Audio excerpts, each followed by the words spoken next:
इय्याक नअबुदु व इय्याक नस्तईन।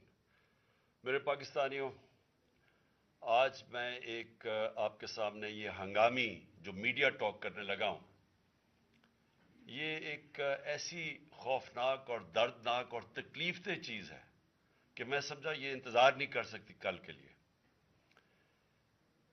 मेरे साथ जावेद अली बैठे हुए हैं, एक तरफ उस्मान डार जो हमारे सियालकोट के प्रेसिडेंट हैं।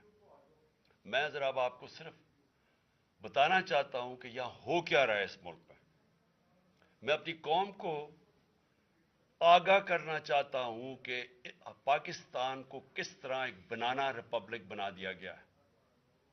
ना यहां कोई कानून की फिक्र है ताकतवर को, ना उनको फिक्र है अपने आइन की।